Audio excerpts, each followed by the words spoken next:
我是世界之王。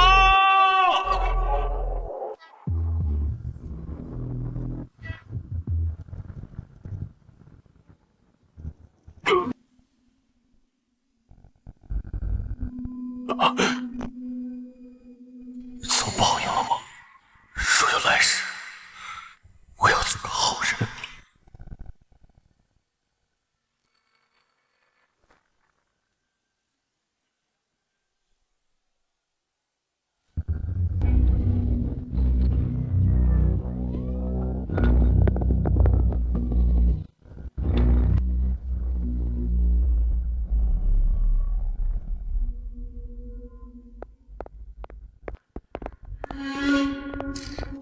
稍等，死者身份问清楚了，张霞，女，42岁，与前夫离婚多年，独居，有个女儿在上大学。队长，逝者身中3刀，致命伤在颈侧。结合报案人提供的信息，初步推算死亡时间应该在晚上9点左右。你看他是不是得罪了什么人呢？啊！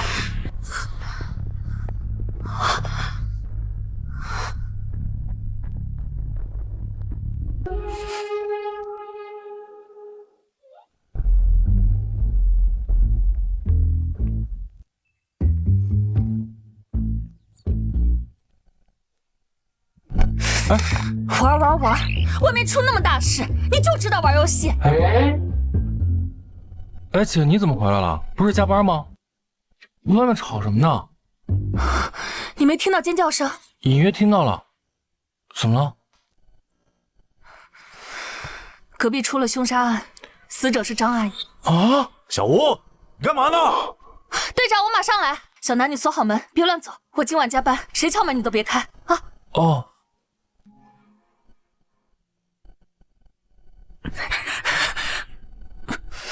爹，你不会有事的，不会的。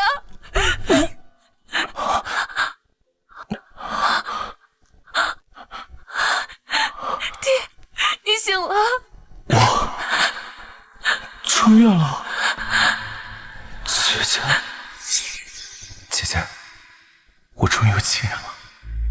这一世，我该做个好人。我可是最了解犯罪的人。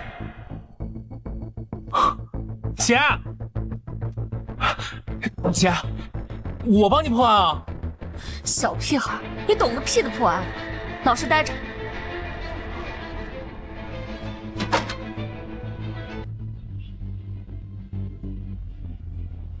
谁干的呀？不知道啊。你说这张霞平时也没得罪什么人，会不会是他女儿？不可能啊，他女儿在国外读书呢。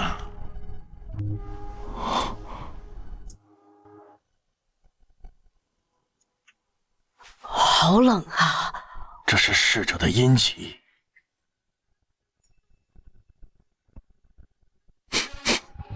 这么香。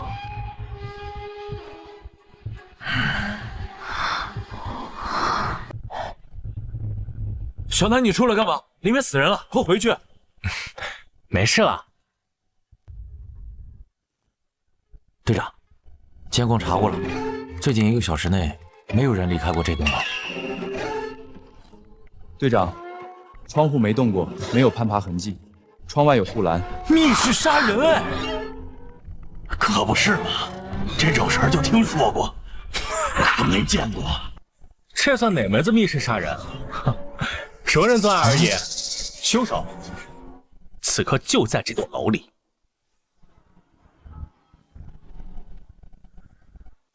熟人作案而已，而且凶手此刻就在这栋楼里。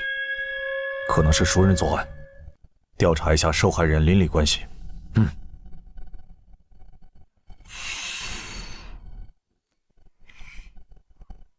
谁家的熊孩子，还不赶紧领走！小南，快回去了，再看小心做噩梦。走吧。这熊孩子，小南，回去，别在这里添乱。不好意思啊，赵队，我弟太调皮了。你弟？啊，亲弟弟？还不滚蛋！等一下，你跟你弟就住这里？是啊，就隔壁602。来，小叫，你过来。还不快点，别磨磨蹭蹭的。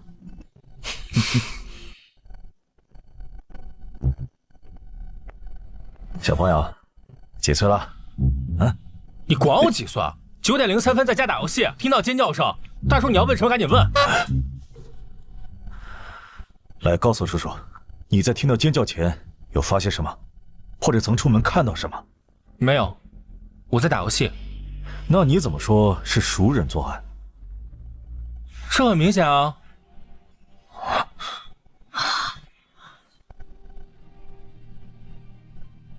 你爱听不听？等等。他是距离案发现场最近的邻居，听听也无妨，耽误不了多少时间。小南是吧？你说。首先可以确认，从案发到现在没有人离开过这栋楼，窗户有护栏，你查过的。其次，从现场痕迹来看，张阿姨死前挣扎过，但她倒在沙发旁，距离门口有一段距离，尸体并无移动痕迹。此种情况极有可能是张阿姨主动给凶手开门，符合熟人作案。还有，尸体旁那把刀是凶器吧？刀我见过，就是张阿姨家的水果刀。也就是说，凶手并没有提前准备凶器，并非蓄谋已久。再者，从现场痕迹来看，凶手不为财。综上所述，熟人作案可能性极大，而且是冲动之下的激情犯罪。等，现场被翻得乱七八糟，明显丢失了不少财物，具体多少还得等死者家属赶来才能核对。凶手不为财，你小子怎么睁眼说瞎话呀？赵队，让这小子赶紧走，别听他胡咧咧了。小吴，管好你弟弟。第一，现场虽有翻找财物痕迹，但从痕迹来看，极有可能是凶手为了误导警方而有意为之。第二，案发于9点前后或更早，这个时间多数人都还没睡下，没有哪个小偷会在这个时间上门盗窃被发现行凶，不都是后半夜吗？第三，最重要的一点，戒指。戒指？什么戒指？张阿姨手上的金戒指。如果凶手是为财，怎么会忽略这枚明晃晃的戒指？你听懂了我在说什么吧？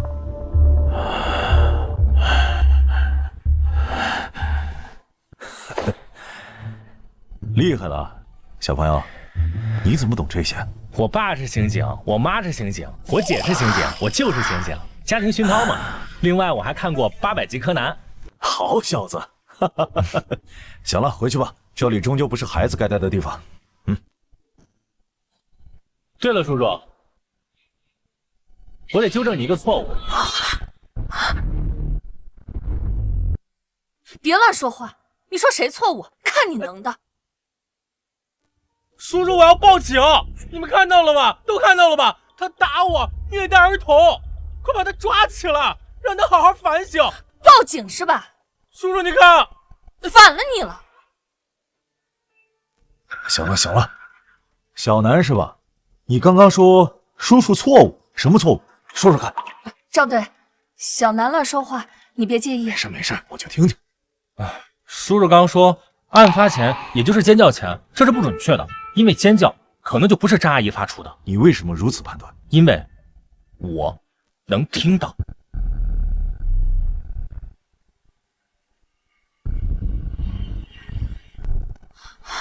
行了，快回去了。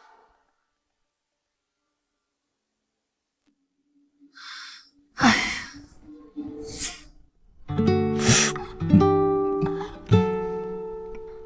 小南，你天天吃泡面，屋里都什么味儿了？也不知道通通风。姐，你回来了。小南，我去补一觉，晚上7点叫我，别忘了。知道了，姐。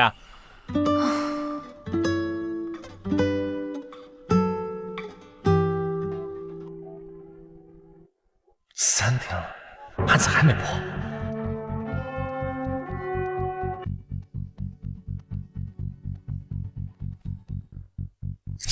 张霞，女，42岁，洪城人，工厂质检员，案发当日休假在家，死亡时间约夜里9点，身中3刀，致命伤在脖颈动脉处。为人和善，并未与人结怨。女儿在上大学，前夫王洪刚虽多年来一直骚扰张霞，案发时并不在滨城，且3个月未与被害人通话，已排除作案嫌疑。凶器常被发现指纹，门口地面脚印复杂，皆来自于张霞与多名邻居。这个案子明明并不复杂，怎么给调查成密室案了？根据1楼周大爷笔录，大约在晚上9点听到尖叫声。根据2楼李姐笔录，晚上8点10分左右听到楼上有争吵声。根据3楼王哥笔录，晚上8点30分左右听到楼上有重物落地的声音。凶手应该就是他。姐，出来！姐，我找到凶手了！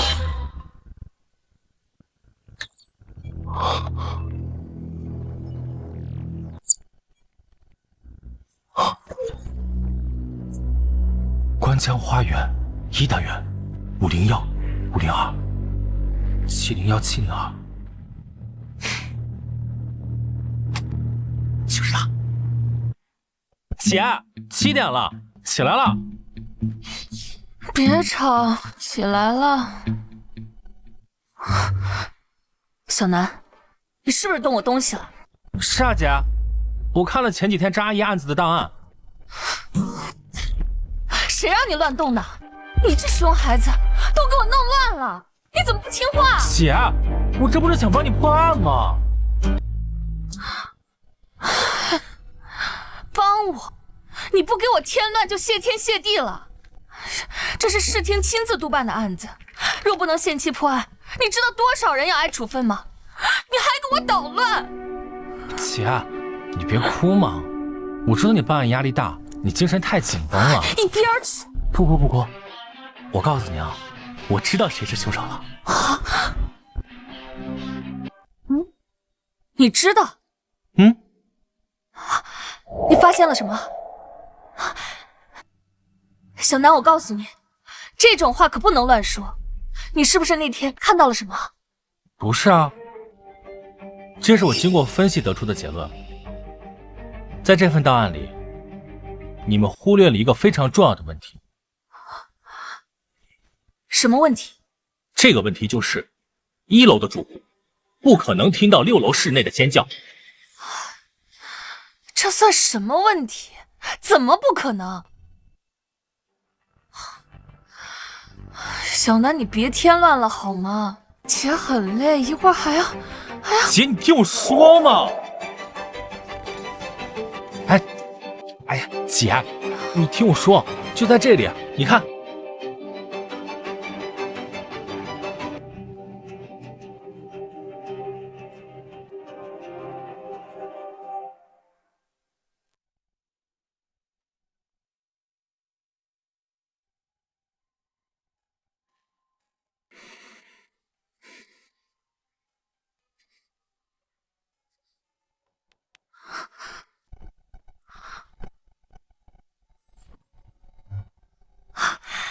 队长，你们来了。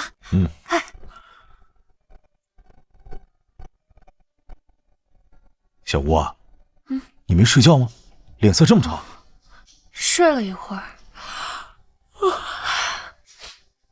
小吴一个人带弟弟，不容易啊。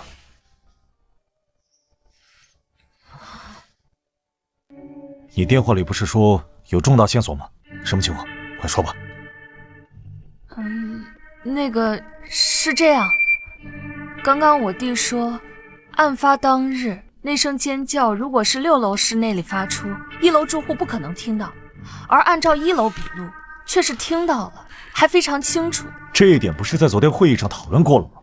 能否听到，在2可之间，女性的尖叫声在70分贝左右。小吴，你怎么回事？大家都这么忙，你弟随口说什么，这就叫重大线索，还把我们都叫过来，你是不是睡傻了？不是，孙队，还有呢，假如声音不是张霞发出的……行了，你搞什么呀？喂，那个谁，你干嘛凶我姐啊？不会好好说话。小南，小吴同志，你能不能管好你弟弟？这是命案，不是过家家。行了行了，老孙，我知道你着急，别火气那么大。小吴，你继续说。然后，那就假设尖叫不是张霞发出来的，所以姐，你几天几夜没合眼了？这才睡了多大一会儿？状态这么差，怎么分析案情？还是我来说吧。行，小南你说。搞什么？你到底搞什么？吴心言，凶杀案里让你弟弟瞎掺和什么？他一个小屁孩啊！你到底想干什么？我看你这个刑警是不想干了是吧？孙，干什么？吓到孩子了？行，你们说，我听一个孩子给你们上课，教你们怎么破案。我走了。等一下，小南，你干什么呀？你不能走。怎么个意思啊？案情分析你爱听不听，但是你得给我姐道歉。小南，你别闹。姐，你别管，道歉。我告诉你们，我虽然成年了，但是还在读书。你要敢动我一下，我马上躺地上不起来。我还会发网上，我让全国人民都知道，警察打小孩，你马上就得撤职。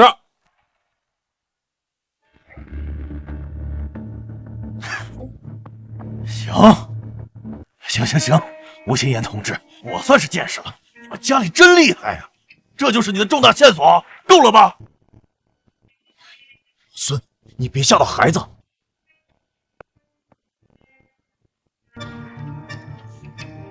够了，叔叔，你也走吗？不走的话，我可以跟你说说，我知道凶手是谁，他就住在这栋楼里。小南，没谱的事儿别乱说，还不能确定是凶手，只能列为嫌疑人。小南，你怎么知道谁是凶手？当天你看到了什么？这栋楼所有住户都已经排查，皆有案发时不在场证据或不具备作案能力，全部排除嫌疑。小朋友，饭能乱吃，话可不能乱说。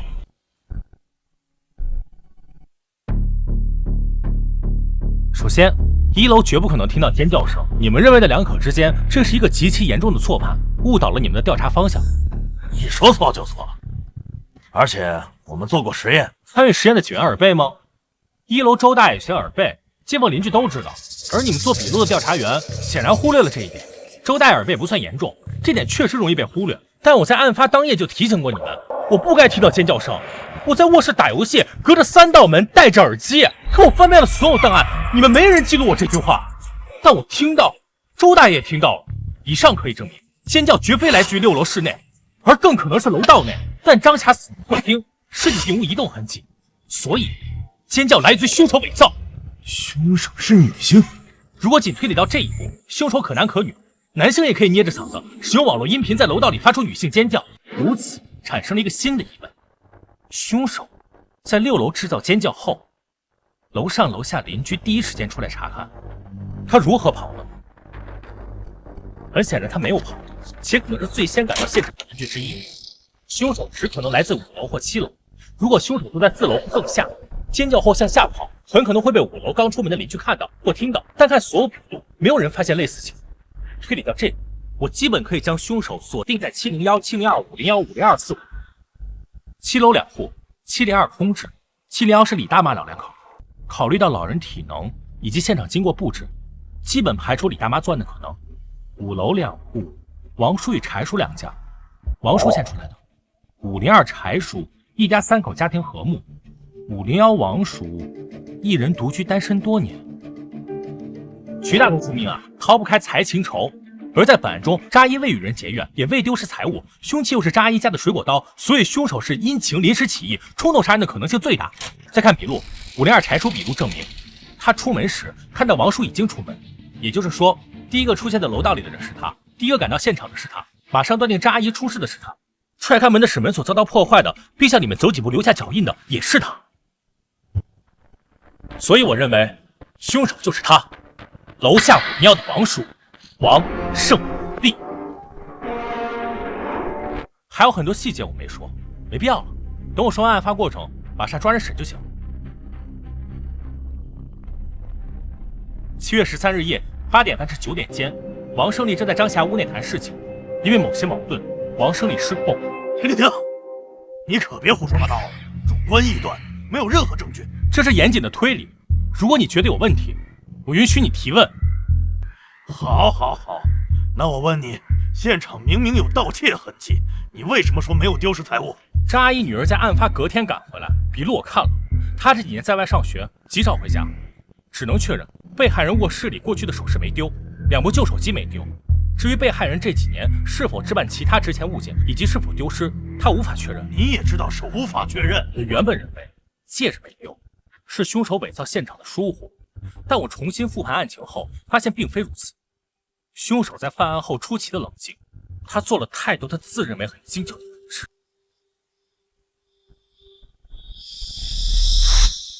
是凶手调低空调温度，以减缓血液凝固速度。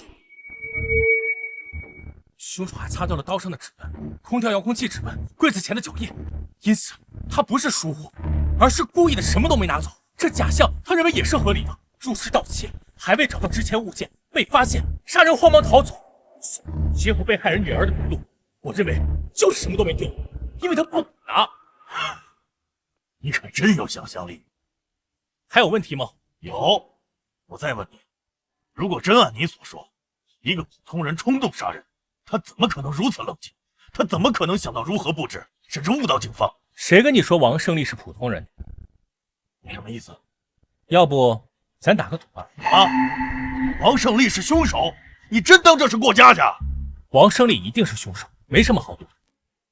那你扯什么？我认为王胜利过去杀过人，身上还背着笔，信吗？啊？什么？他过去杀过人？小南，你又乱说话！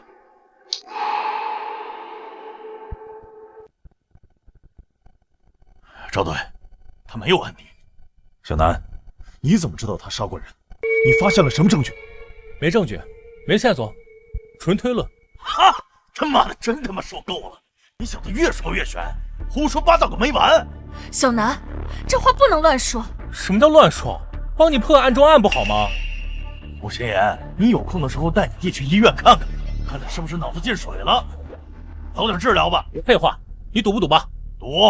你就说赌什么吧。看你破案心切，我也不为难你。输了给我姐道歉，以后不许凶我姐。行，但如果王胜利以前没杀过人，我看你姐就不要干了，给我出了这身警服。阿孙，你跟孩子赌什么气啊？哼，我哪赌气了？打赌他提的啊？切，行，我再加一条。你加，随便你加。你要说中了，给你磕一个都行。行了，还有没有点纪律？分析案情呢？小南，你之前的分析虽然有几分道理，但没有任何实质性的证据，甚至连间接证据都没有，全是推论。我现在虽然可以将王胜利带回去配合调查，但最多扣押他48小时，这是命案。如果王胜利真是凶手，且又如你所说心理素质过硬，极其冷静，那么他绝不可能交代。而如果他不是凶手，那就是抓错人了，影响会很不好，你姐会受处分。谁说没证据？我刚刚想说来着，被人打断了。那我就再说。7月13日夜里8点半至9点之间，王胜利正在张霞屋里谈事，发生矛盾。王胜利失控，拿起匕首对张霞身前连刺数刀。王胜利擦掉了刀柄上的指纹，而后回家洗澡换衣，接着返回6楼楼道，制造出尖叫声，再迅速回到5楼门口。这时柴叔开门查看，刚好看到王胜利已经出门。其实他是刚从楼上下来，整栋楼都被惊动了。众人来到601门前，敲门砸门，折腾了一阵，一直挡着门的王胜利才第一个踹开门，看到死者。以上是凶手作案的大致过程。间接证据，根据被害人的伤口位置与出血量，凶手身上必被泵溅上血，他需洗澡换衣，且对衣物反复冲洗。案发后这3天，他也一定反复冲洗过浴室。可查一下他家用水量情况。证据2，可对凶手家浴室进行卢米诺测试。哪怕凶手反复清洗过浴室，血液被稀释到100万分之一，卢米诺测试依旧会有效。证据3，王胜利40多岁，重度烟瘾，嗓音沙哑的，哪怕捏着嗓子，恐怕也很难模仿出女性尖叫。所以我认为，他是依靠电子设备制造的尖叫。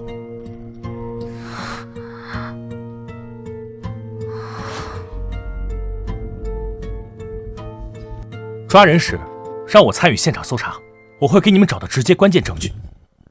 不对，你在假定王胜利是凶手，且一定洗过澡。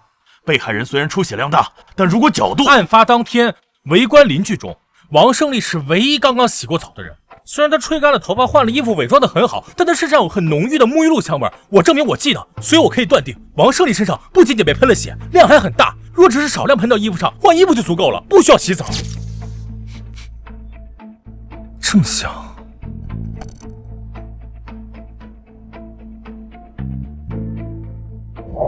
还有问题吗？用水量，够了，等我打个电话。喂，老雷，你马上查一下713案案发单元整栋进气用水情况。好，等你电话。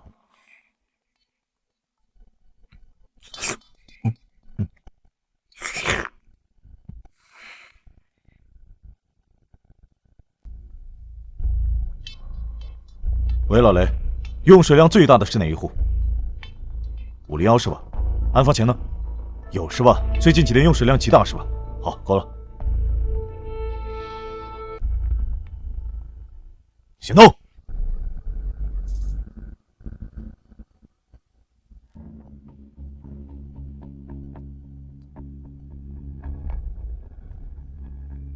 啊？谁啊？王叔，是我。小南啊，咋的了？你等一下。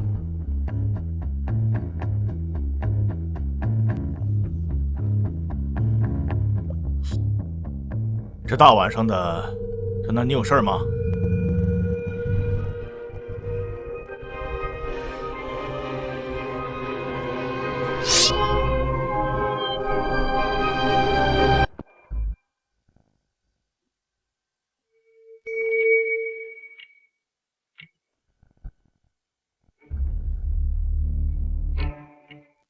别动，老实点，双手抱头，别动。你们干什么？我犯了什么罪？你们干什么抓我？我怀疑你与张霞死亡案有关。老实点，开始吧。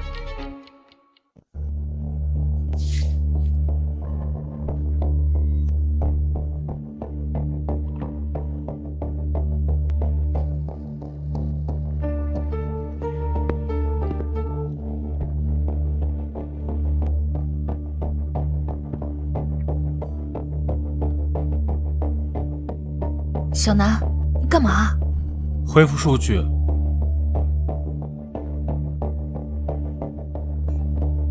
你们干什么？都给我翻乱了！闭声，别吵。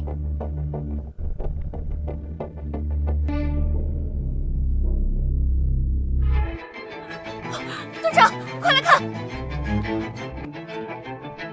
怎么了？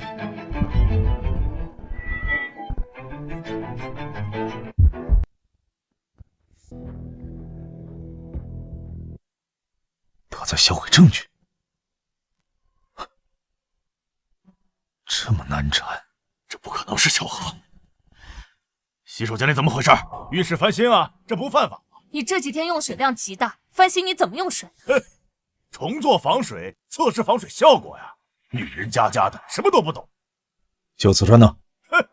丢了，现在估计已经扔去垃圾场了。要不你们去找找？不是，你们研究我瓷砖干什么？我让小李去。就算找到了，已经被污染。罗米诺结果不作数的。哎呦，这是怎么了？楼上张姐刚死，他们就来抓人，难道是？人是小王杀的，不能吧？他平常挺老实的。我没杀人，你们有证据吗？凭什么抓我？老实点。吴警官，邻里街坊的，我的为人你也知道，你怎么？哦，我明白了，因为我得罪过你，你是在报复我，对不对？我报复你什么？你觉得我差点害死你弟弟啊？你总加班忙，不就那天你拜托我帮你去接你弟放学，我没答应吗？结果那天你弟自己回来，路上贪玩掉河里了。你弟漏水那天有这事儿？哎呦，我想起来了，那天我本都答应小吴买菜顺路帮忙接小南，结果那天临时有事儿，我就没去，跟小吴电话说了。哎呦，这事儿说起来怪我，不过人可不是我杀的啊。我知道，你弟差点淹死，你怪我？我怪你啊？不怪我，你们抓我干什么？陷害我杀了张霞，你们一点证据都没有，就突然冲进来抓人，这不是陷害是什么？不能吧？吴警官平常人挺好的，除了脾气臭了点儿。谁知道这到底是？哦，我知道了，最近新闻我可看了，听说最近槟城要评选什么东南最美城市，却出了命案，影响很坏。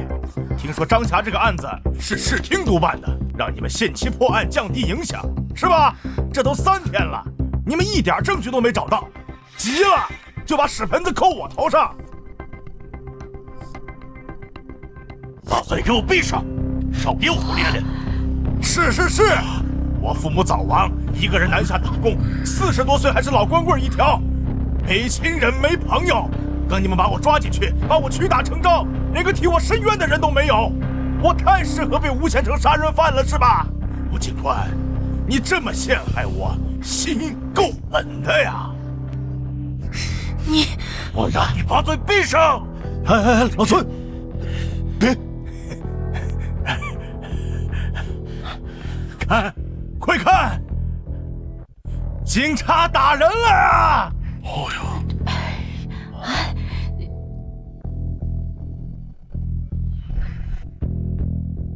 小王平常沉默寡言的，都不爱跟人说话，今天竟然这么能说，这可是掉脑袋的罪，谁被诬陷了谁不急啊？你干什么呢？侦办现场禁止拍摄。没什么。凭什么不让拍？警察打人不让拍啊？谁打你了？啊！他刚刚要打我，都看到了，现在不认了是吧？各位街坊邻居，你们可千万别走啊！你们走了，他们肯定打我。没有证据，他们也会伪造证据。放心吧，小王，我们不走。王哥，我们看着呢。人不是我杀的，我不会认。就算你们把我抓进去，最多也只能扣押我48小时。到时候我要是没出来，各位邻居，你们帮我给电视台打个电话呀，让全市人民都好好看看警察是怎么陷害我的，陷害我，陷害我！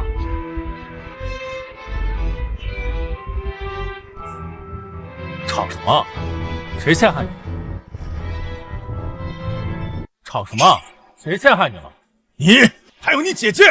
不见棺材不掉泪。这是你的手机吗？拿到我手机又如何？该删的信息我都删掉了，连他手机我都删了。是啊，是我手机咋了？这年头谁还没个手机啊？吴楠，你落水跟我一点关系都没有，你记恨我干什么？还帮警察骗我开门？你小小年纪竟然如此狠毒！我狠毒？那行，我今天就发善心，我给你个机会，只要你现在主动承认杀了张霞，并交代犯罪过程，算你自首，怎么样？我操！我没杀人，我自什么首？你露怯了。什么？是他宁？你果然杀过人。你胡说什么？你东躲西藏这么多年，想必熟读法律，你很清楚，你是一时冲动杀人，激情犯罪，配合自首情节是判不了死刑的。死缓减无期，实际服刑时间不得少于原判刑期的1/2。也就是说，如果你自首，再有什么重大立功表现减刑，你最快15年就能出来。自首吗？自首？嫌疑人没有第一时间反驳。小南跟他说了什么？声音太低，没听清。其实你很清楚，我们已经盯上你了，你逃不掉的。就算你48小时不交代，你与张霞的过往一定会被查出的，只是需要更多时间。但你还心存侥幸，死不承认，因为害怕你过去的事被翻出来。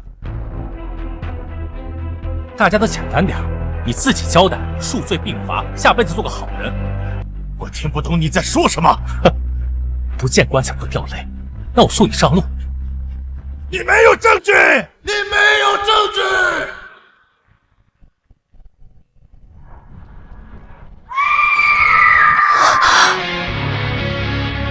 这不可能！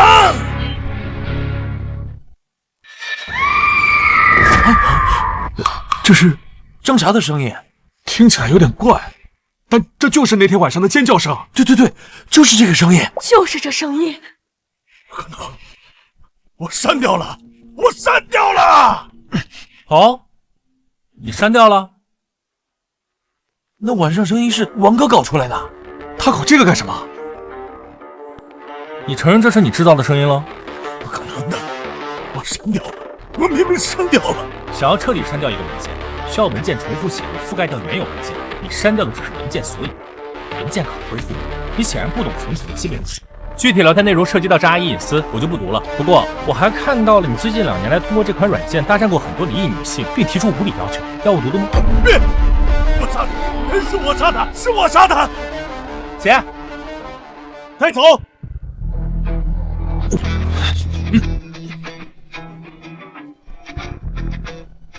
我杀他就是一时冲动，我俩好了快3个月了，最近他不对劲，对我越来越冷淡，我怀疑他有其他人了。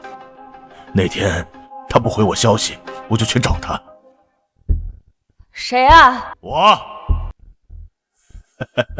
你咋不回消息？我是充电的，没听到。进门时间8点。都具体聊了什么？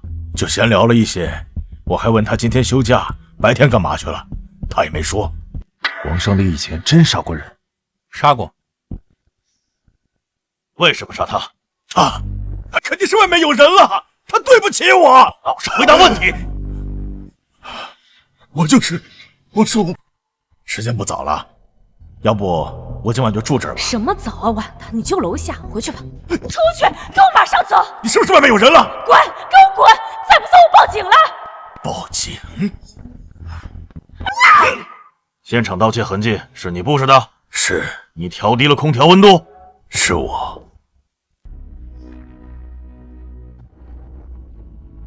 结束了，都结束了。还没呢，王胜利，你还有什么要主动交代的？比如你以前做过什么案，或者说你以前杀过人吗？给我根烟吧。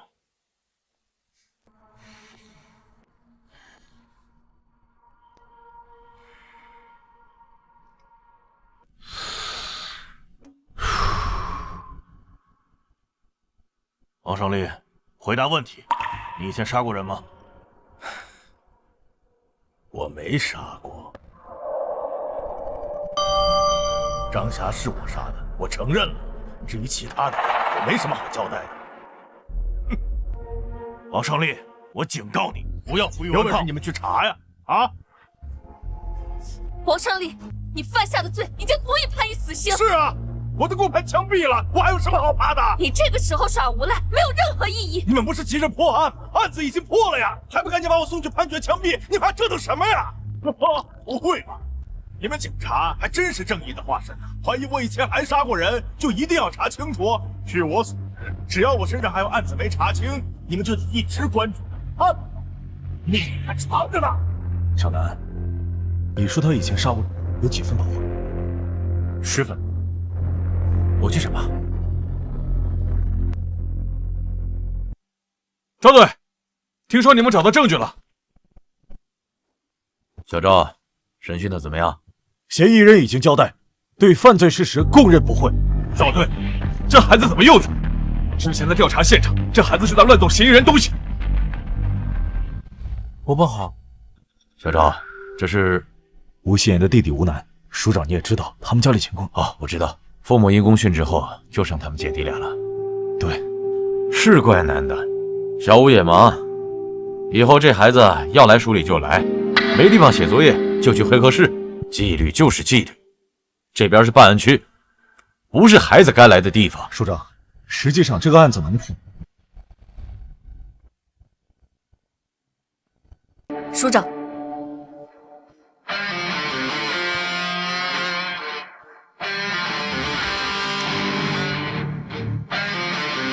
好，这个案子能告破，你们功不可没，赶紧结案送检吧。署长，还不能送检。为什么？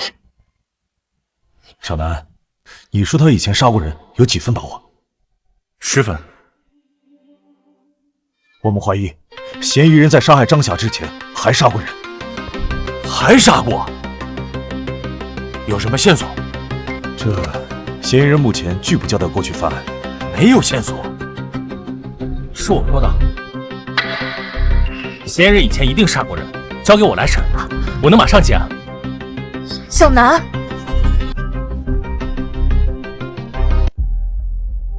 你这不胡闹吗？一个小屁孩说他杀过人，你们就信？小赵，你也是老刑警了，你近期马上能提一提，绝不能犯错误。我知道，署长。实际上713案能够顺利破获，多亏了吴南，他是个神童。神童？所以没有证据，没有线索，他说你就信？原本我们对吴南的话也有所怀疑，但在本案侦办过程中，我们发现嫌疑人具备极高的反侦查意识以及过人的心理素质，他不像是一个初犯。老孙，你的意思是真想查？线索都没有怎么查？就这么拖着，一直关着嫌疑人啊？上面要求咱们限期破案，既然案子已经破了，署长，713案情可以先上报。至于嫌疑人过去是否犯案，你想查报告，你打算怎么写？就写一个孩子怀疑他杀过人，你们信了？不是，你们还审不审啊？保持安静！还审不审呢？不审就送我去睡觉，困了。哟，这么多人，不会是在商量要怎么对我逼供吧？来，尽管招呼，我都够枪毙了，怕你们这？反正啊，你们要是查不出我以前杀过谁，就得一直关着。小赵，我再给你5天时间，查明嫌疑人过去杀了谁。署长，这很可能是嫌疑人为了拖延时间故意这么说的。5天？哈哈哈哈哈！给你们5年，你们也查不出来。5分钟，我来审，给我5分钟，我让他交代。小屁孩，你添什么乱？吴心言，管好你弟。署长，他就是一孩子，能懂什么？小吴，你弟看过案件卷宗，这是违反纪律的。署长，我给我5分钟，破不了案，伯伯可以处分我姐。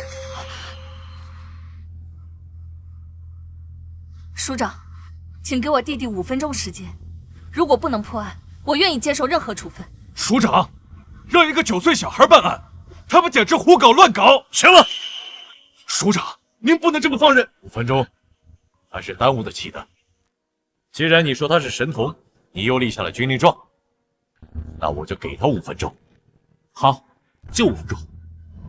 小南啊，你也算是我看着长大的。说实话，街坊邻居可没谁夸你聪明，你挺笨的，也不知道之前是谁教你的那些，看起来现在可没人教你了。就你审我，你还是哪凉快哪待着去吧。11年前到13年前，北方安宁省入室杀人，被害人为女性，悬案未证明，现场并未留下指纹与 DNA 线索。这种当年未侦破的大案，符合以上条件的怕是没几个，甚至可能只有1起。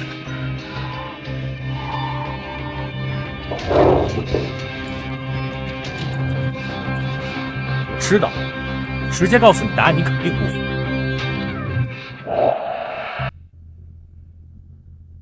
我让你死个明白。年纪不大，好大的口气！在杀害张霞后，你伪造现场回家清洗，又通过制造尖叫让警方误判了张霞的被害时间。你利用这个时间差，假装上网留下电脑浏览记录，给自己制造了不在场证明。我说的对吧？哼，这些我都招了，还用你分析？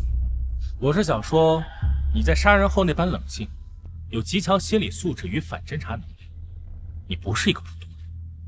这只有2种可能：第一，你是个疯子，一个内心扭曲的变态，熟读法律，钻研犯罪；第二，你杀过人。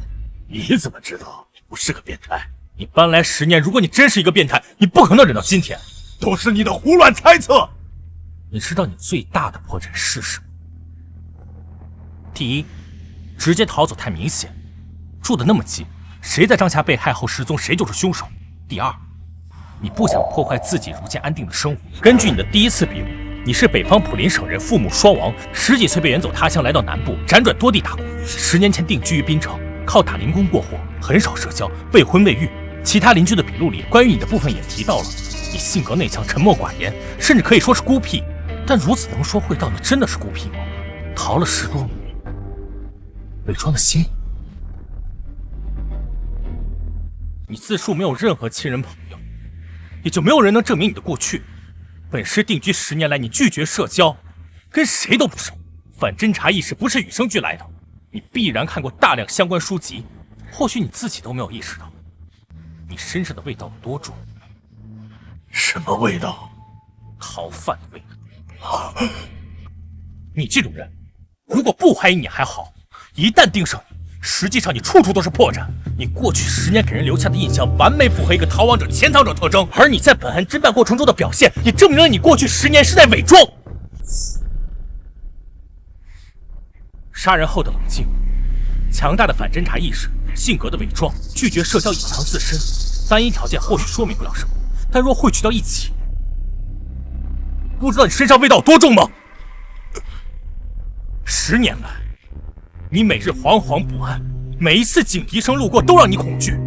你活在焦虑里，烟瘾很重，你总是换工作，不敢与任何人深交，你害怕别人了解你，甚至你现在这个王胜利的身份都可能是冒名的，而你却又住在刑警家楼下。你想灯下黑，你想要掌握本地警方的第一手动向。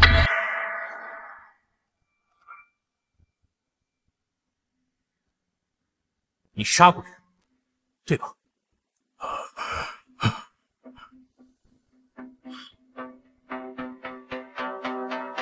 杀过。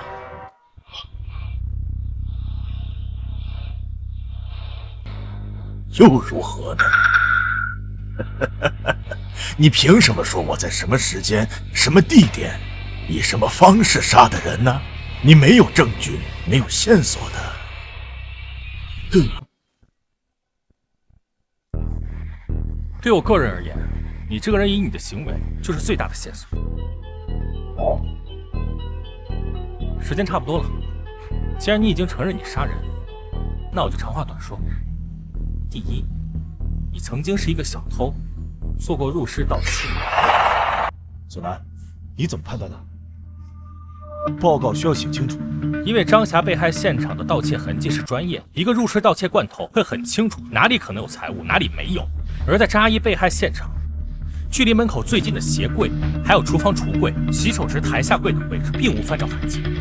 而诸如茶几柜、电视柜、衣柜，包括挂有长穿外套的衣架上面的衣服，这些可能放有老旧手机、首饰、现金的位置，全都被翻过。你伪造盗窃现场，但你出于过往的入室盗窃经验，或者说是出于行为本能，留下的盗窃痕迹极为专业，这暴露了你过去是一个惯偷的事实。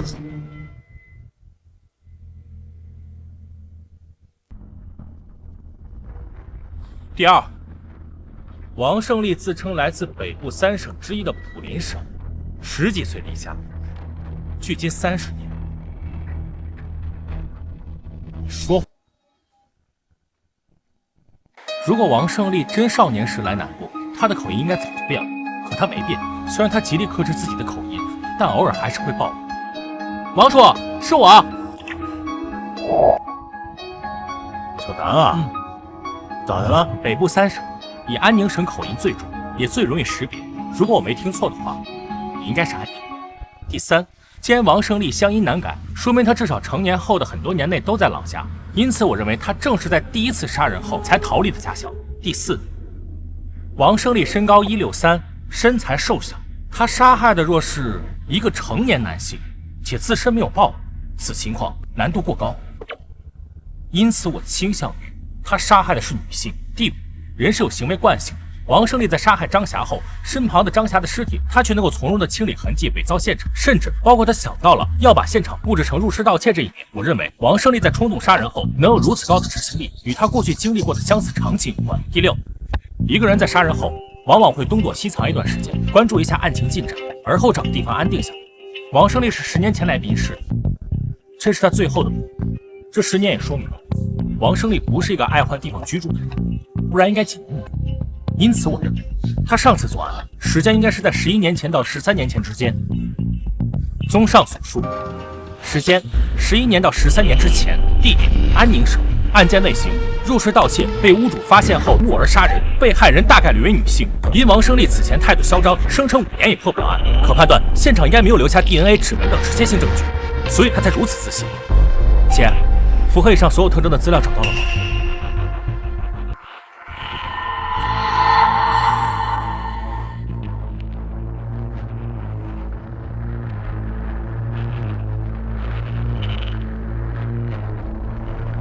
有2个案子，如果把 DNA、指纹等直接性线索等条件去掉，只有一个。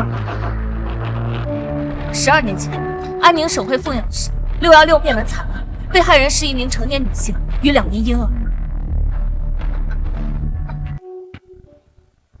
你们没有证据，都是推理，没有证据。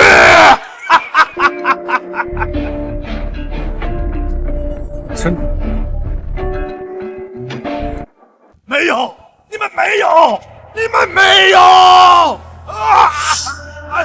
老实点，坐好。没有证据的，我跟那个案子没有任何关系。如果没有证据，那你在害怕什么？确实，应该没有 DNA 或指纹证据，但也只是没有这种直接性的证据。你躲在滨城10年，惶惶不肯终日，你到底在怕什么？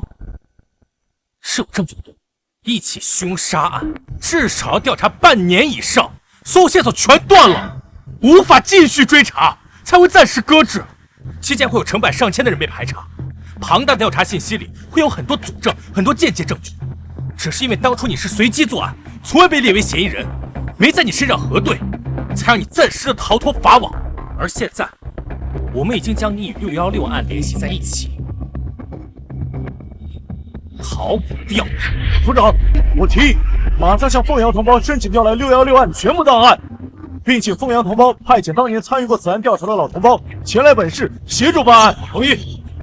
报告可以之后补，你现在马上给凤阳打电话。是。赵叔，等等。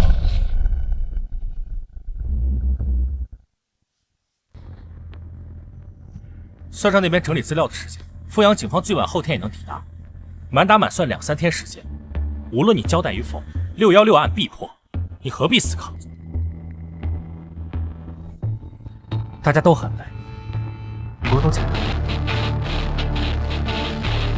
现在，我只需要你回答：616是你做的，是你做的吧？都到这一步了，你还不交代？616事件要是与你无关，你刚刚激动什么？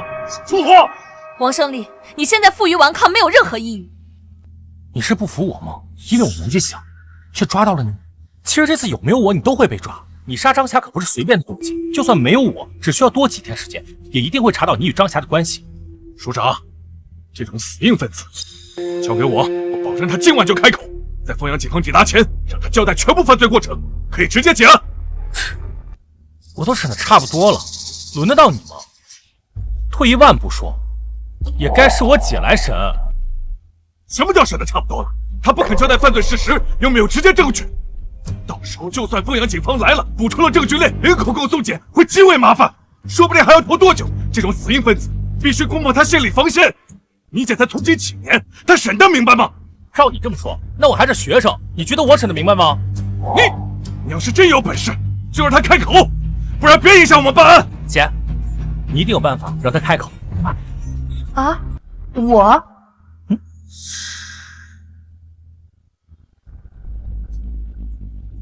我年龄这么小，情书里的功劳也不可能给我，报纸谁都影响。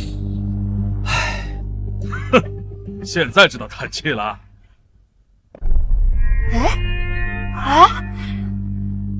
王胜利，我可以告诉你，是交易。对，交易，我可以跟你做个交易。只要你承认616事件是你做的，并如实交代过程，确认无误，我就可以告诉你，张霞被害当天为什么不接你电话，去做什么了。是张霞是否有其他男人，以及当天去做什么了？对，就是这个意思。其实这也不仅仅是交易，而是我非常想让你知道，干脆点。你承认作案，我可以告诉你答案；你交代犯罪过程，我可以给你看张霞的调查报告。你说了算，我同意。谢谢伯伯。现在我最后问你一遍：12年前发生于安宁凤阳的616事件，是你做的吗？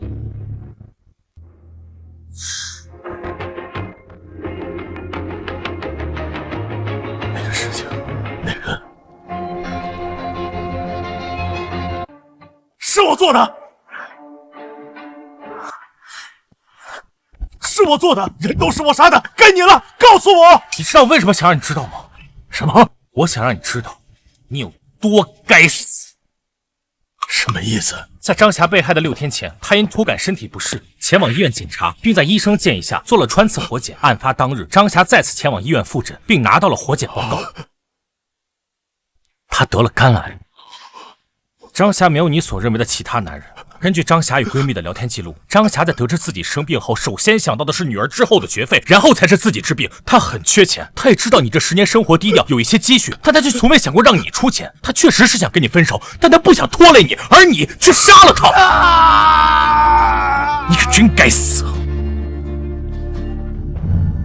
张霞的报告，如果你还有兴趣的话，可以给你看。先老实交代犯罪过程吧。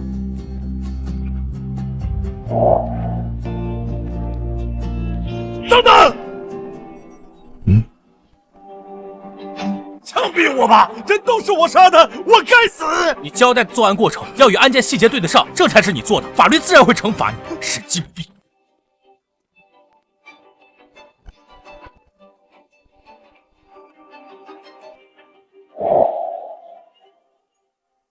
小南是吧？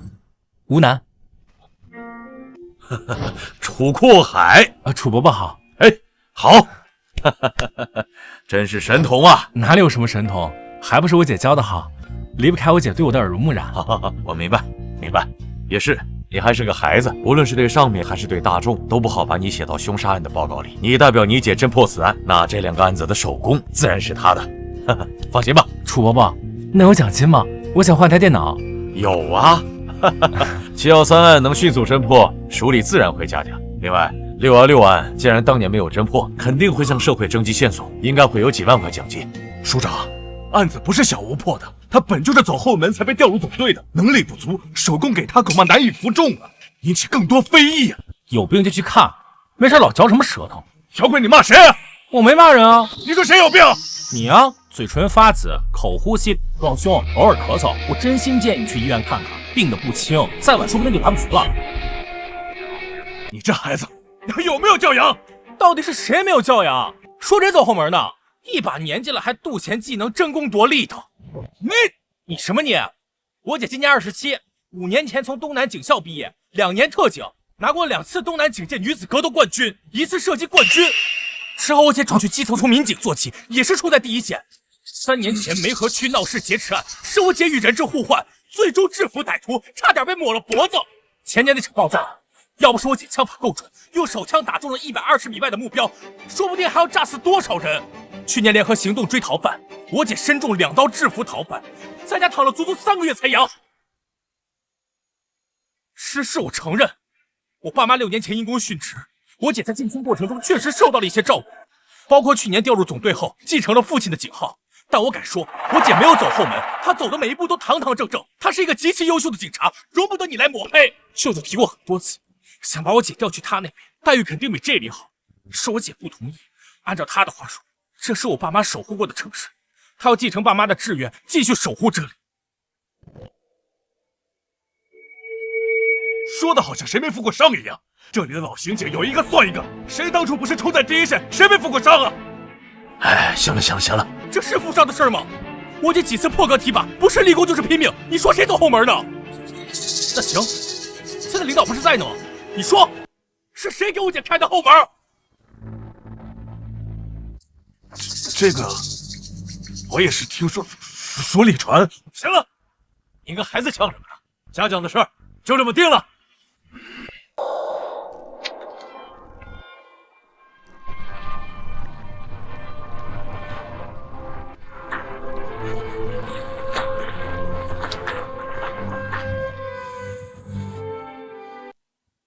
小吴，辛苦。追凶积恶，刑警使命，不行。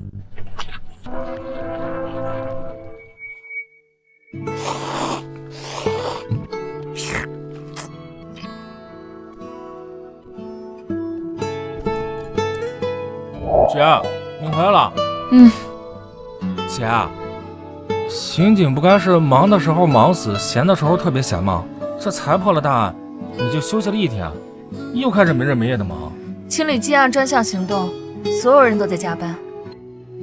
小南别吵，我要睡觉。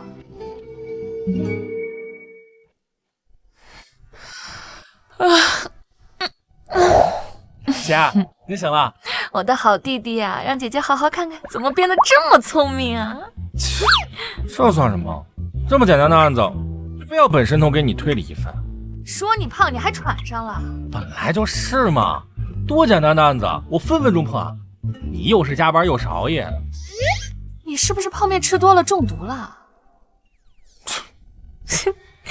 小弟，既然你这么嚣张，那姐就考考你。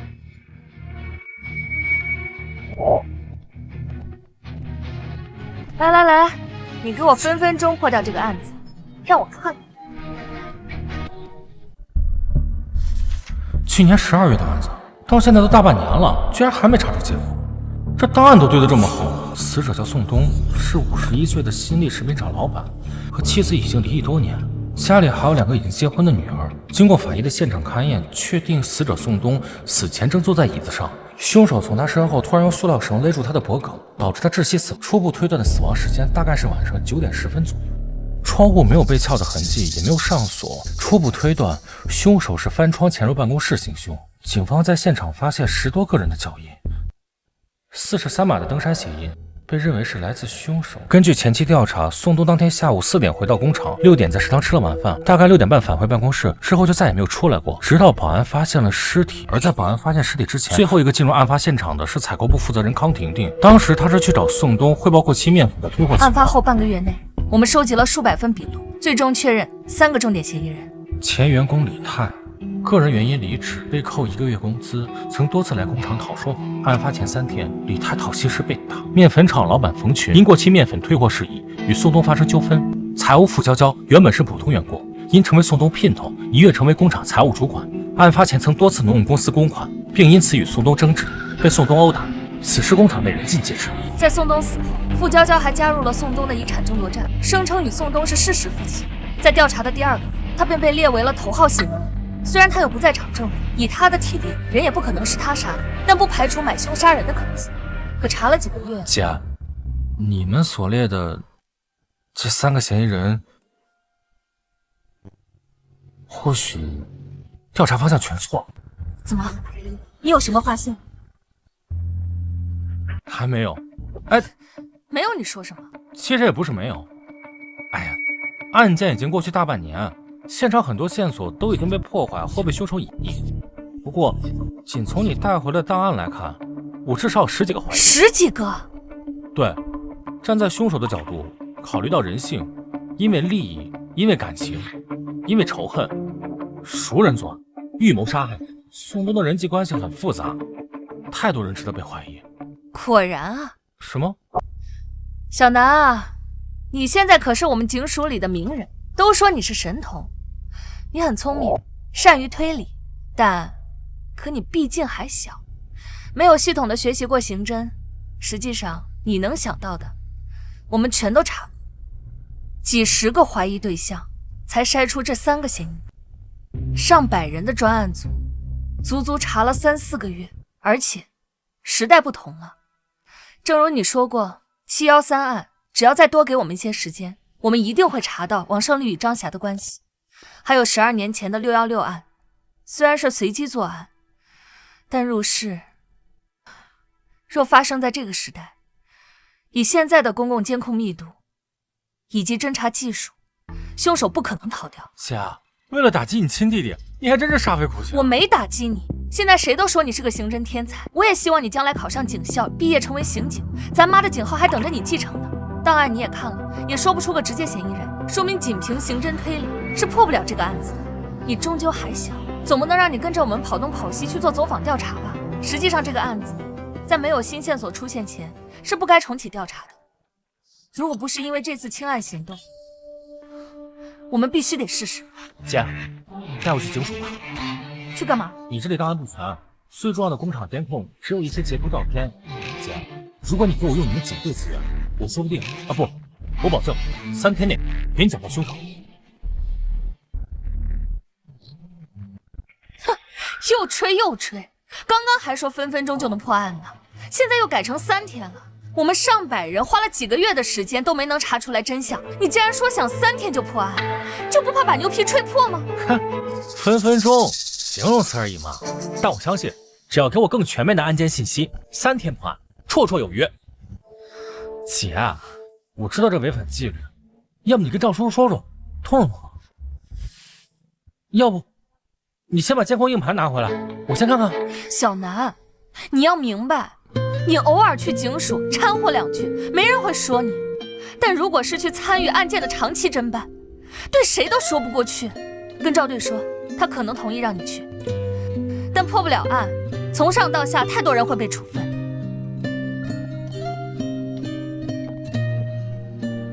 孙队，你怎么来了？小南在家吧？我来看看我们的小英雄。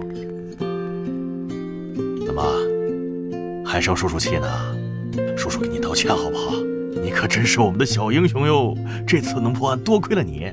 小南，你干嘛呢？你孙叔叔都给你道歉了，你还闹什么脾气？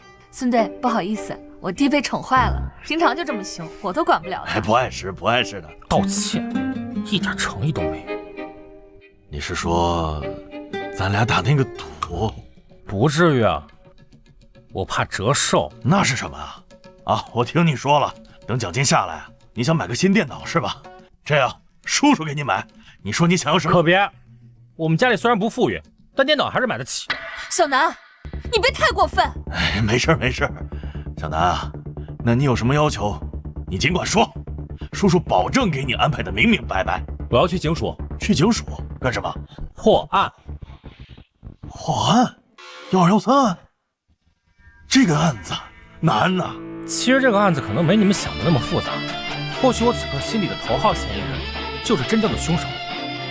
让我用警队资源，3天，我只要3天，我一定破案。3天？对，3天。这个类型的案件是100%的熟人作案，不存在随机作案的可能，我一定查得到。行，走走走，现在就去队里。孙队，这行吗？小南他……放心，老赵那边我来说。我不是这个意思，你们是会受处分的，孙队。小吴啊，我们刑警使命是为了保护公民，打击犯罪，破案是我们的第一要务。在以往的案件侦破中，我们也曾接受有能力的社会人士帮助，比如前几年的毒虫案。如果不是曼河大学生物教授的帮助，我们根本破不了案。小南虽然还小，但他的能力是有目共睹的嘛。就这么决定了，跟我走，出事我扛着。孙叔有魄力。嘿，你小子肯叫我输了是吧？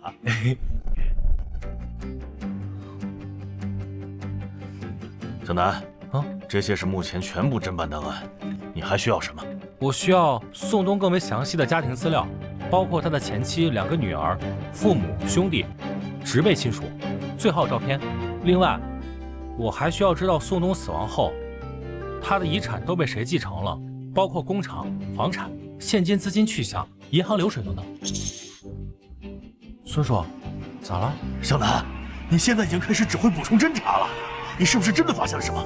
一些吧，说了你也不信。行。小陈、小张，你们来一下，补充侦查任务。小南，你发现了什么？先告诉姐姐。我乱猜的，不一定对，需要验证。哎，乱猜的，你还敢指挥这个指挥那个的？这里可是警署，你孙叔叔给你点笑脸，你是不是就不知道自己是谁了？不要说的那么难听嘛。放心，我绝对不会让孙叔挨处分的。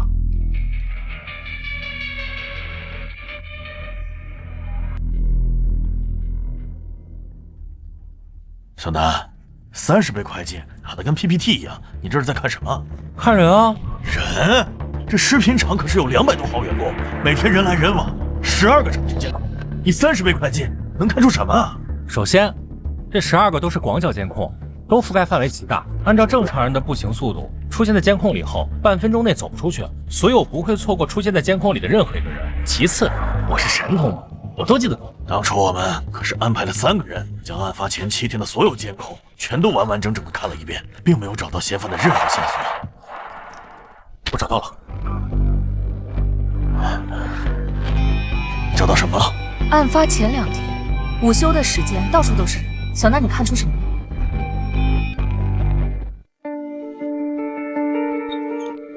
老钱，有事儿啊？出来说。你怎么回事？又让他来队里，还让他指挥起来了。老钱，你什么意思？简直胡闹！你喊什么呀？这事我跟老赵说过了。你少拿队长压我！孙猛，你行啊你啊！老钱，我知道713案没让你们2总参与，你气不顺。少说没用的，我说的是纪律，纪律！如此胡搞乱搞，这是在犯错误，懂吗？老钱，咱俩平级，还轮不到你跟我强调级。你行，你等着。孙队，要不我们还是……没事，你们忙你们的，破案要紧。国刚，什么事儿这么急？听小王说你来1上午了。署长，我要举报孙某与赵成龙以权谋私，简直胡搞乱搞。你小点声，注意影响，慢慢说。署长，那个1213案现在重启调查，孙某他不出走访找线索，反而又把吴心言他那个弟弟找来了，整个重案一组让一个孩子指挥的团团转，这不胡闹吗？吴楠？对，就是他。现在局里把他传得神乎其神，说713案是他一个人破的，把其他一线干警的功劳都抹杀了。署长，你在上次会议上一再强调纪律，孙某完全无视您的话，已经开始乱搞。他为了功劳已经快失心疯了。行了，国刚，你也不用那么激动，你去吧，这件事我会处理。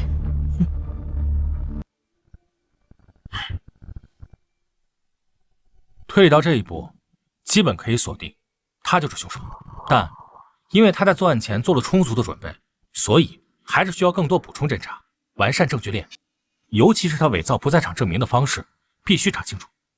从逻辑上来说，是他作案的可能性在80%。真他妈神了哎！喂，署长，我刚好要……马上来我办公室。是。小周，你这不是瞎胡闹吗？署长，是不是钱国刚来过？你怎么这么糊涂？老杨就要退了，你该来当这个副署长了。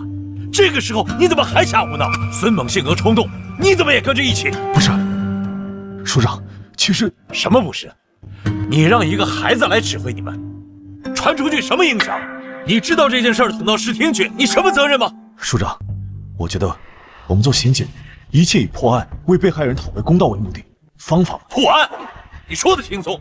1213案当初查了多久？我们用了多少警力？排查了多少人？线索全断了，这不是靠简单的推理就能破的案。吴楠他擅长推理，但他没学过刑侦。我劝你不要异想天开，他是个好苗子，但他不是神仙。署长，我还是觉得，如果能破案的话，署长，其实1213案，吴楠已经发现了一些新线索。哦，说来听听。基本已经锁定嫌疑人，但还需要补充侦查，因为推理因素较多，实质证据还有所缺乏。你有多大把握？吴楠认为9成，我认为5成。署长，其实我想，小赵，我最后劝你一句，你这样做无异于赌上了你的仕途。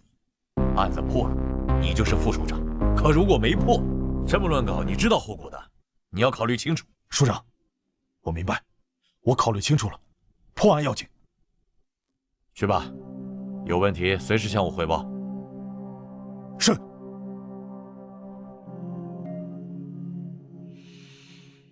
听说了吗？那个1213案没有新线索，还要限期破案，拿什么破啊？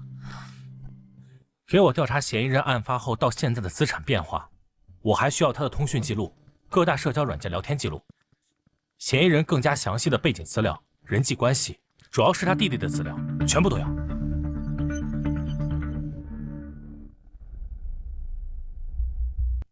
可以确认，他伪造了不在场证明。抓人吧！各位，开始行动！好啊，联系曼河警方。老孙，你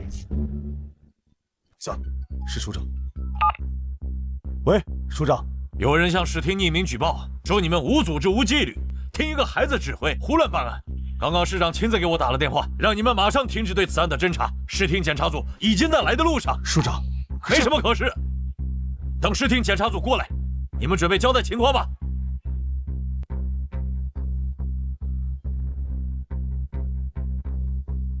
老赵，怎么了？有人匿名举报，市厅来电话，让我们马上停止办案。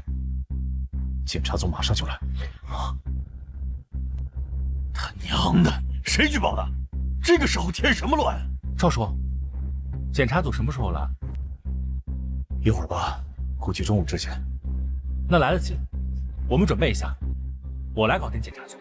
你？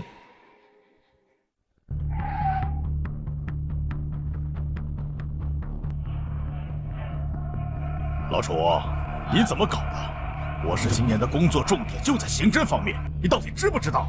何市长，其实这件事也不是……哎，我们进去说。简直无组织无纪律！赵成龙呢？你马上让他来见我。是，我马上叫他过来跟您汇报。您先……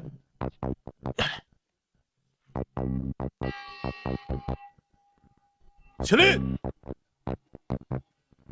市长好。好，都好，坐，大家坐。怎么回事？你们等一下。老楚，你搞什么？给我下回！不是啊，何市长，我实话说了吧，现在案情有进展，那个小孩破了713案，是有能力的。其实也不是赵成龙糊涂，而且我也不能把他怎么样。而且案子如果破了，是吧？胡闹，简直胡闹！何市长，警员们都等着呢，来都来了，您看要不先……小赵，你出来一下。市长，小赵，你怎么回事？市长，关于1213案，我们已经有突破性进展，可以马上向你汇报。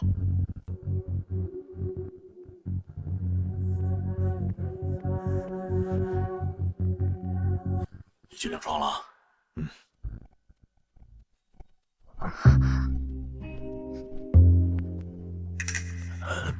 你还指？各位叔叔阿姨、哥哥姐姐还有伯伯，你们好，我叫吴南。下面就由我向大家讲解针对1213凶杀案的分析推理过程以及结果，开始吧。大家请看，这是1213凶杀案死者宋东的人脉关系。被害人宋东，男，51岁，郊区新力食品厂老板，去年12月13日被人勒死于自己的办公室，后有保安发现其尸体。根据警方的前期调查，已经排除数十名嫌疑人以及3名重点嫌疑人的作案可能。因此，我重新分析了宋东的人脉关系、家庭情况。从我们最初掌握的情况来看，宋东的死亡无非是仇杀、情杀或者因为钱，熟人作案的可能性高达90%以上，但不排除雇凶杀人的可能性。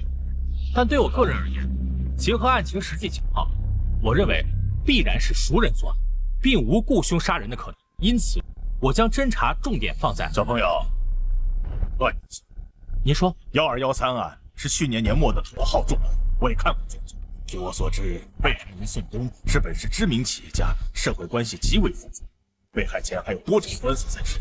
你是基于什么理由和线索，直接将雇凶杀人的可能性排除？因为凶手的作案方式很复杂。复杂吗？很复杂。你详细说一说。我之后会说到，请您不要打乱我的汇报流程。这位是何市长，端正你的态度。那你先继续说。宋东因家暴等原因13年前离异，前妻冯冬梅带走了2个女儿。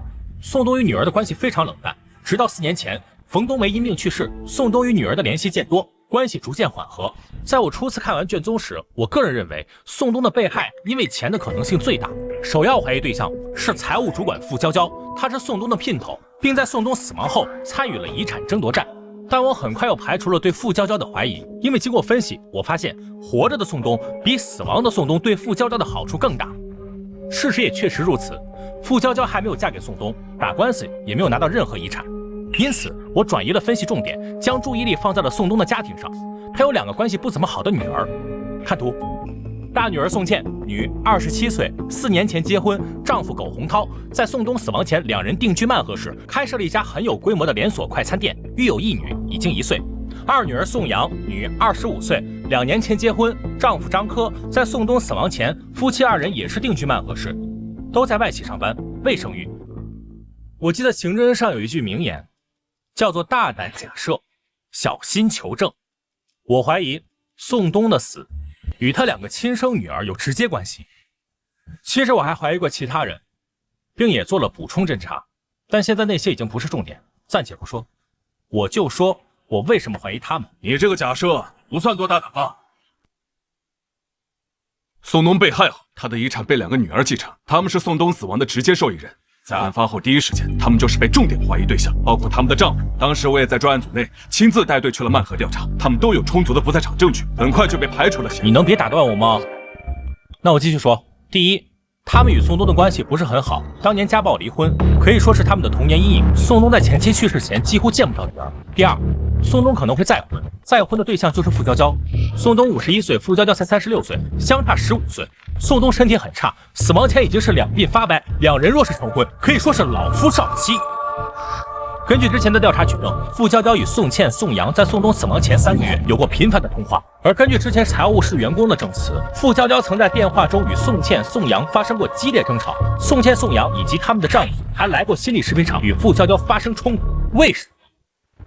因为钱。宋东身体，他们担心傅娇娇与宋东结婚，将来会拿到宋东的财产，甚至他们知道自己与父亲关系不好，担心宋东会在傅娇娇的蛊惑下提前立下遗嘱，将财产全部留给傅娇娇。他们将傅娇娇视为眼中钉。然而，傅娇娇没有被害，死的是宋东。这部分先推理到这里。我们换个角度。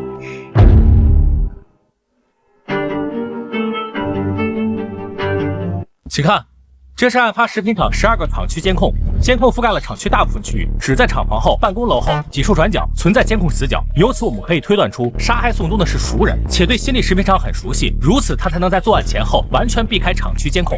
宋东的死亡时间是夜里9点10分。根据现场分析，凶手是通过后窗翻入办公室，用绳子勒死了宋东，再翻窗离开。疑问出现了，凶手是如何打开窗户的？这很重要。当然，可能就是宋东刚好没关窗，但案发于去年12月，槟城早已降温，全天气温维持在12度到17度之间。案发当日夜间9点的气温只有13度，且警察接到报案赶到现场时，空调制热是开着的，也就是说，宋东不应该开窗户。另外，宋东办公室的窗户是平开式，而并非是横拉式。此类窗户还有气密胶条，在关闭时，如果不反手将窗户锁好，窗户会弹开缝隙，很难关严。而在正常人的使用习惯上来说，关窗一定会随手锁上。以上，我有充足的理由判断，被害人宋东在死亡前应当是在屋内吹着空调，且窗户处于内部上锁状态。而根据现场勘查，窗户已经是打开状态，且并无破坏痕迹，这就很奇怪了。凶手既然是翻窗进入，作案后又翻窗离开，那他一开始是如何在外面打开窗户的？这真的很重要。刚刚这位伯伯问我，为什么直接排除雇凶作案的可能性？这就是原因。凶手作案过程看似简单，实际却需要做许多准备。凶手需要潜入一个满是24小时监控的工厂，需要打开那一扇本不可能打开的窗户，在作案后全身而退。从作案风险与复杂性上来说，它不符合一个被雇佣亡命徒的行为特征。假设真有这样一个被雇佣的杀手，站在便于谋杀的角度，我认为杀手应该会在工厂外蹲守，寻找夜黑风高制造车祸的时机。宋东经常深夜独自开车回家，新力食品厂位于郊区，回城区需要经过一段没有任何监控的郊区土路，那才是最佳的动手地点。只需要一点小剐蹭，将宋东骗下车，亦或者蹲守在宋东小区门外等待时机，这些方法都比本案的作案方式简单，也安全得多。小朋友，你说的虽然有些道理，但你有没有考虑过，雇凶杀人雇佣的可以不是外人，而就是食品厂里的员工？我考虑过，新力食品厂直至案发时，在职员工276人，其中男员工107人，女员工169人，所有员工皆无案底。你是觉得谋杀是一件很简单的事吗？拿一笔钱，普通人就敢杀人？有些我知道，有些员工因各种原因本就与被害人存在矛盾，但根据早期调查，包括已离职员工在内，共有7人与宋东存在严重矛盾。他们名字分别是霍俊生、冯娟、苏广利、王二虎、魏坤、韩浩、李泰。其中，霍俊生与冯娟夫妇在案发时早已前往外省打工，被排除嫌疑。王二虎因工伤赔偿纠纷已经闹了小半年，但他右手残疾，无作案能力。苏广利、魏坤、韩浩皆有充足不在场证明，李泰拿不出不在场证明，也曾被列为重点嫌疑人。最终通过一段城区交通监控确认李泰当夜行踪，也排除了其作案可能。还有问题吗？没问题，我就继续。还是刚刚那个问题，凶手是如何从外面打开那扇窗？我认为凶手应该是在作案前提前进入过办公室，提前将窗户锁打开，并用东西将窗户卡住，制造了窗户锁好的假象。宋东没有发现这一点，凶手之后才能从外面打开窗户，顺利行凶。因此，我查看了宋东死亡前7天工厂全部监控。新力食品厂共12个厂区监控，6个厂房内监控，4个办公楼内监控。这是案发前2天，去年12月11日中午11点24分，办公楼东走廊的监控画面。这个人进入了宋东的办公室，7分钟后，他又从办公室里出来。而在这一天，根据监控显示，宋东上午根本就没来工作，他是下午3点多才到。也就是说，画面中这个人是宋东不在的时候独自进入宋东办公室。他去做什么？他去做什么？拿资料、整理文件、打扫卫生？不，都不是。以上那些情况我都已经筛掉了。在宋东不在的情况下，进入他的办公室且停留，往往都需要一个较为正当的理由。而这个人，我不觉得他有什么正当理由，他就不是新力食品厂的员工。视频截图可能看不太清，但经过特征对比，我可以告诉你，这个人是宋东的大女婿苟洪涛。案发前2日中午，趁宋东不在，苟洪涛进入其办公室停留7分钟。他干了什么，我不得而知。但我认为他打开了办公室的后窗锁，又将窗户掩好，为谋害宋东做了准备。本想天开，对吧？我凭什么这么说？但是小朋友，我打断你一下，您说。你关于窗户的推理有道理，但也只是推测，没有任何实证。尤其是关于苟洪涛曾进入办公室这段分析，更是纯粹的主观臆断。根据我上次看过的报告，宋东与大女儿一家在最近1年内来往极为频繁，女婿苟洪涛也多次来工厂找过岳父宋东。你所发现的这一次，并非第一次了。那么我是不是也可以推测，苟洪涛于案发前2日来找宋东，直接去了办公室，发现宋东不在，他在沙发上稍微坐了一会儿，等了等才离开，这也是合理的，对吧？你直接认为他是为谋杀做准备，是否过于草率？但是，我刚刚说了，但是什么？确实，仅凭这段监控，不足以证明什么。但是，12月11日下午11点32分，苟洪涛走出办公楼；11点36分，苟洪涛进入工厂食堂；11点51分，苟洪涛离开食堂，点了一支烟向北走；11点52分，他从工厂1号厂房北侧的监控下经过；11点56分，12点03分，12点09分，12点15分，12点30分，12点37分，12点44分，12点48分，苟洪涛分别从1号厂房南工厂南墙西侧甬道转角，2号厂房南工厂西墙，2号厂房北工厂东墙办公楼东北角等监控下走过。工厂一共12个厂区监控，在短短1个小时内全部拍到了苟洪涛的身影。这说明什么？他在干什么？说明他在潜入宋东办公室不知做了什么后，先去食堂吃了饭，而后趁着员工午休，厂区各处人最多的时候，混在人群中，以最不起眼的方式假装打电话，走走停停，围着工厂走了完整1圈，仔细地观察了工厂的地形。更重要的是，他观察了监控。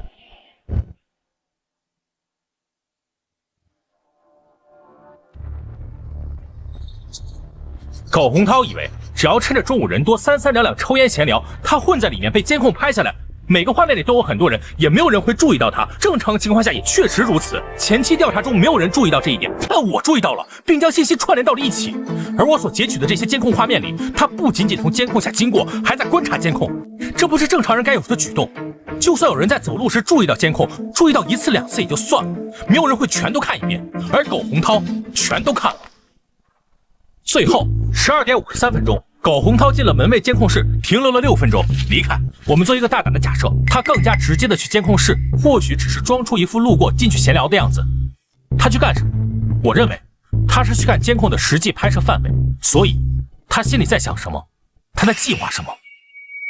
到这一步，我几乎可以确认，苟洪涛肯定与宋冬的死脱不开干系，因为他是宋冬死亡前几日内监控拍到唯一观察过工厂地形以及监控拍摄区域的人，唯一一个。实际上，早在我来警署的第一天，我最先看的就是监控。当天，苟洪涛就是我心里的头号嫌疑人。之后几天的补充侦查，少数是为了排除偶然性可能，绝大多数也都是针对他。我能否打断一下？我重新看了案发后我们初期调查资料，苟洪涛录过口供，他的笔录中写得很清楚，他12月11日确实是来过工厂，当天晚上便乘坐动车返回了曼河市。而在案发当天，苟洪涛已经搭乘飞机从曼河飞往京都，被害人宋冬死亡时，苟洪涛还在飞机上。对此我们也调查过，苟洪涛确实登机了。刚刚你说本案无雇凶杀人的可能，又将苟洪涛列为重点嫌疑人，可苟洪涛偏偏有不在场的铁证，凶手不可能是他。不知你对此作何解释？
为什么？如果说给一次，那是因为突然有钱，夫妻感情好，宋茜得到的遗产苟洪涛也能做主，苟洪涛照顾弟弟给了弟弟钱，但怎么可能给这么多次？已经给了1800万，谁会这么大方？我认为这很有问题。当然，这也只是我的主观推断，并不能说明什么。或许他们原本就有债务纠纷，金钱往来的原因可以有很多种。这点疑问我们先放一边，我们再来说苟洪涛，他是我心中的头号嫌疑人。他在案发前的种种举动太反常，我们就先假设他就是杀害宋冬的凶手。那么存在一个核心问题，苟洪涛的作案动机是什么？凶杀案最重要的就是杀人动机，这是一切发生的前提。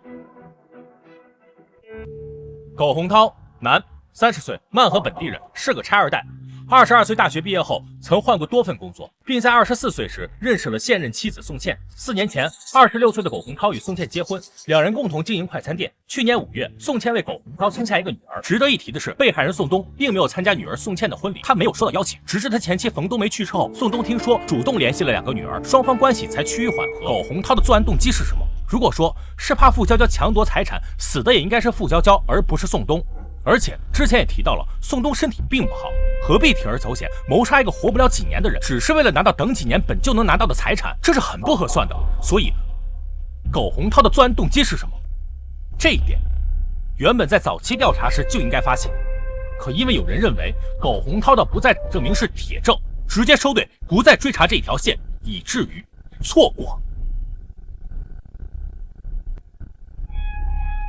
不过幸好，我们在补充侦查中有所发现。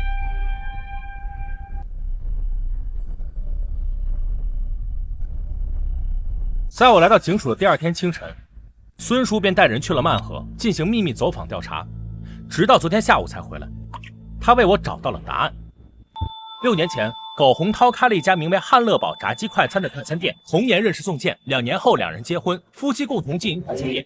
3年前，快餐店开展连锁经营，直至2年前扩大到5家店经营。但在那之后，汉乐堡炸鸡快餐由盛转衰。去年1月，苟洪涛先后关闭2家门店，4月又关闭1家。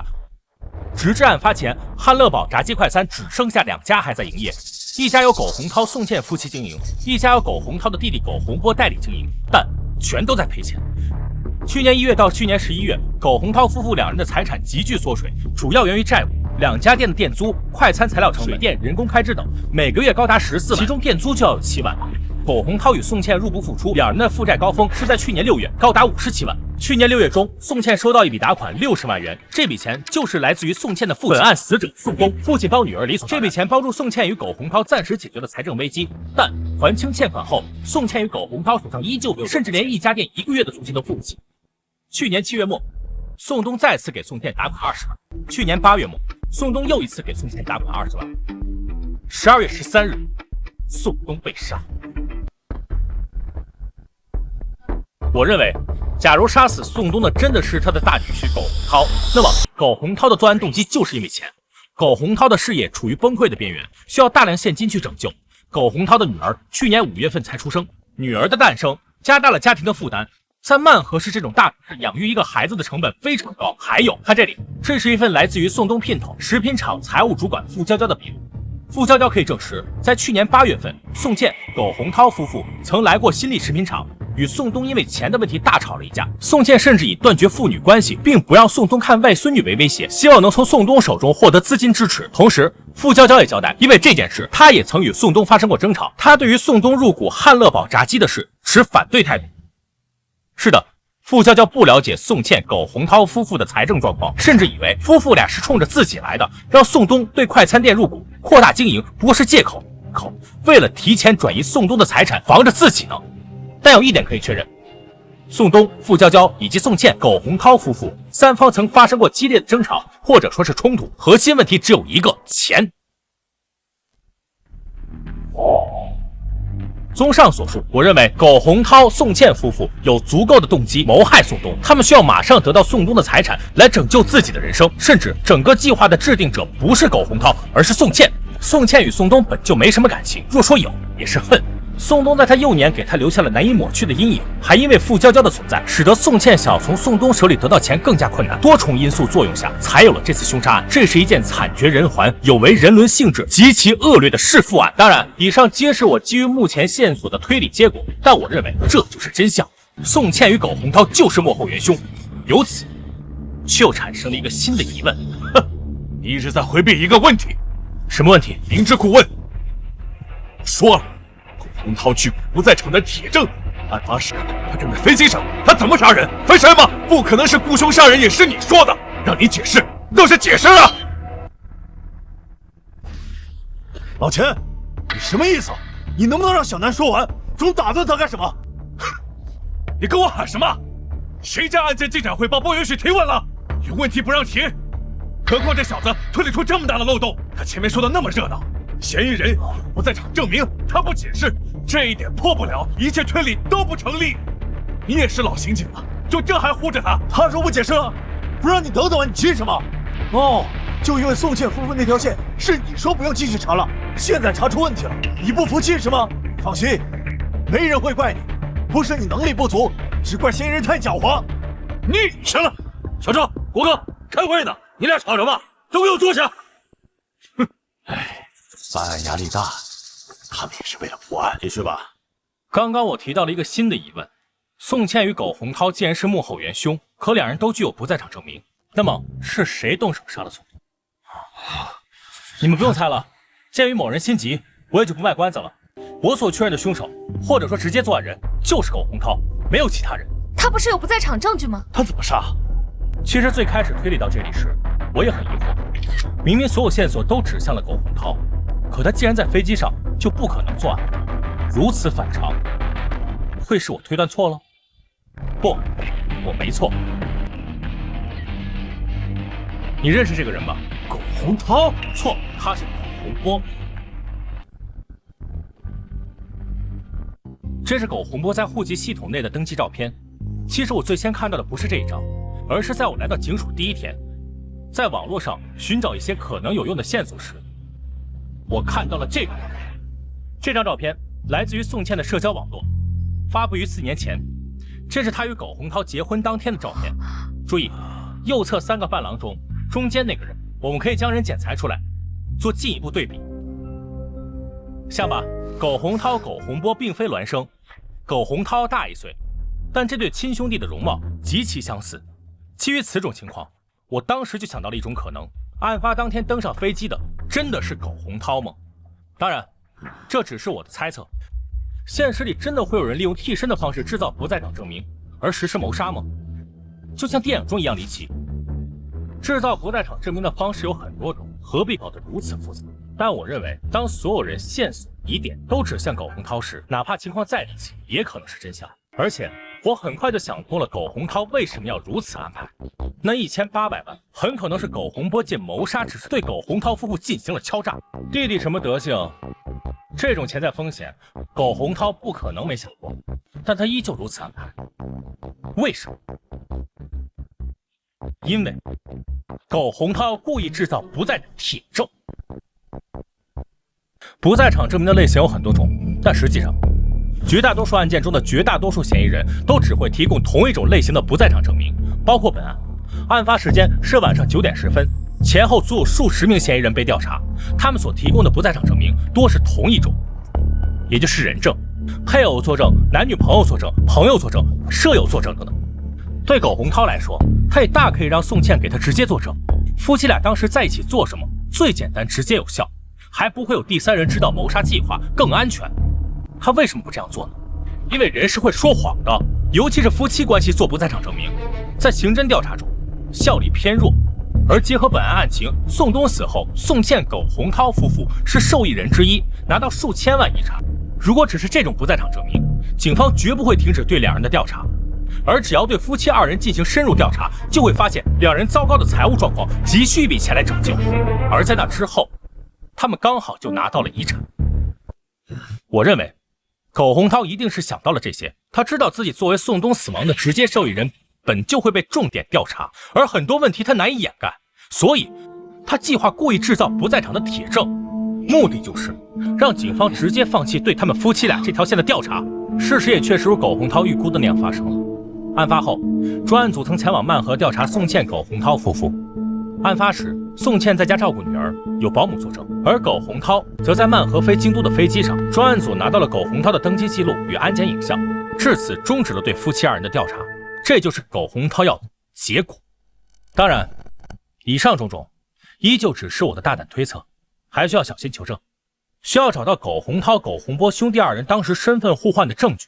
你找到了？我找到了。在苟洪波被我列为头号嫌疑人后，我们对苟洪波近1年的通话记录、银行账单、身份证使用情况等信息进行了全面调查。我们还向通讯运营商申请了案发前后苟洪波的手机定位信息。以目前整个东南所用的通讯网络技术，还无法对所有用户进行实时精确定位，但早已可以做到区域性定位。比如说，当有人刚来槟城时，手机信号会被本地基站捕获，从而会收到一条槟城欢迎你的短信。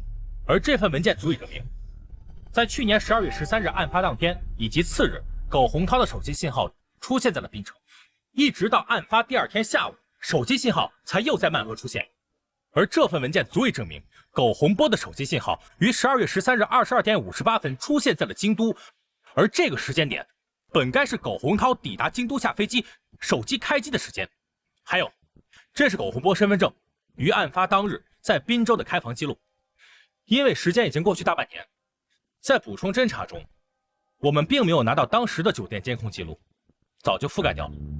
不过，似乎也不重要。根据以上信息，我们可得知，案发当夜，哥哥苟洪涛坐飞机抵达京都，但他的手机信号却出现在了槟城，而弟弟苟洪波在槟城酒店开房，手机信号却出现在了京都。这对吗？总不可能是2兄弟的手机同时被偷了，又刚好互换了城市吧？很显然，两人互换了身份证是最合理的解释。苟洪波持有苟洪涛身份证，从曼河登机飞往京都，苟洪涛则持有苟洪波的身份证，来槟城落脚伺机行凶。最后，这是案发现场发现的唯一能够指向凶手的线索。位于被害人办公以后43码的登山靴鞋印，虽然43码很常见，但恰好苟洪涛也是43码。综上所述，苟洪涛具备足够的杀人动机，提前观察过作案环境，其不在场证明明显伪造。面对警察询问，对自身行踪撒谎了，拥有作案时间，他就是本案的凶手。抓他吧！小小神探，厉害呀！好，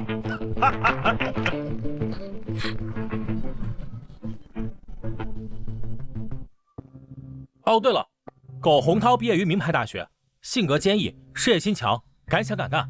而本案直接证据不多，审讯他的难度恐怕会很高。我建议将审讯重点放在不学无术的苟洪波身上。哼，你们凭什么抓我？我犯了什么错？凭什么抓我？苟洪波，你哥已经招了，你还要死扛着？招了，他招了什么？跟我有什么关系？哼，你谋杀了你哥的岳父宋东，并在之后分得了1800万。苟洪涛已经全交代，你还想抵赖到什么时候？啊！我杀的？不是你还能是谁？坦白从宽，抗拒从严。我劝你，不是我，不是我。人是我哥杀的，是苟洪涛杀的。不可能，当时他在飞机上。是我，在飞机上的是我，在飞机上的是我啊！哦，我交代，我全都交代。